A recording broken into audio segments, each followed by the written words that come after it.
Eh bien, rebonjour, voilà donc cette petite vidéo de présentation dont je vous parlais à l'instant. Il s'agit ici de vous montrer le projet qui va nous servir de base pour les différentes démonstrations de cette formation. Alors, comme dans toutes les formations avancées, je ne vous propose pas de créer un projet complet parce que ce serait vraiment trop compliqué de trouver comment illustrer des choses aussi disparates que celles que nous allons voir dans un seul et même projet. Donc nous allons en fait au contraire créer un petit projet qui ne fait rien de particulier, qui est simplement là pour réunir différentes fenêtres qui vont illustrer donc tout ce que nous allons voir. Allons-y, ouvrons WinDev. Alors voilà donc le projet principal sur lequel nous allons travailler. On en utilisera probablement deux autres.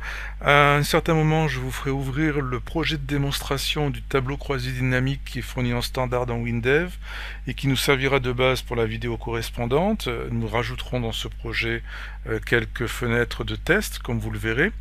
Et nous créerons également un projet différent à la toute fin de la formation, dans la dernière vidéo, celle consacrée au service Windows, où là on va faire un projet à part pour ça.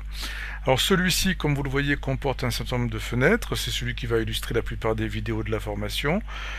Une fenêtre principale avec des menus qui ouvrent les autres fenêtres. Je vais quand même vous montrer à quoi ça ressemble, même si ça ne fait rien de bien transcendant, vous allez voir. On va faire un petit go. Voilà, ici vous avez la page d'accueil avec un menu principal. Donc dans cette page d'accueil, on a un tableau de bord dans lequel je viens à l'instant d'ajouter les widgets en cliquant sur le bouton ici. On va apprendre justement comment créer ces widgets, comment les ajouter par programmation, comment manipuler ce champ par programmation. Vous avez ici dans le menu une petite fenêtre qui nous servira dans une vidéo bien précise. Vous avez une option paramètres qui nous servira également ailleurs, vous le verrez. Et dans le menu démo, vous avez trois fenêtres différentes qui correspondent aux trois principaux champs que l'on va voir dans la formation. Donc le champ planning ici, que l'on peut remplir en cliquant sur ce bouton. Alors les entrées de planning qui sont ajoutées sont à une date différente. Il faudra bien entendu les adapter à la date du jour où vous allez le manipuler, si vous voulez les voir tout de suite. Ensuite, vous avez une fenêtre correspondant au tableur, dans laquelle on peut par exemple ouvrir un fichier Excel existant.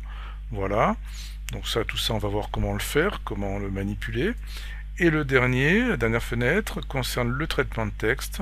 Sur le même principe, j'ai prévu un bouton ouvrir pour ouvrir un fichier existant que voici. Donc voilà à quoi ressemble cette petite application qui, comme je vous le disais, a pour but principal de vous illustrer les différents sujets que nous allons aborder sur la formation. Alors dans la prochaine vidéo, nous allons voir comment créer ce projet, vraiment rien d'extraordinaire, c'est juste un projet vide de base, et ensuite vous pourrez attaquer la première vidéo de la formation. Merci, à tout de suite.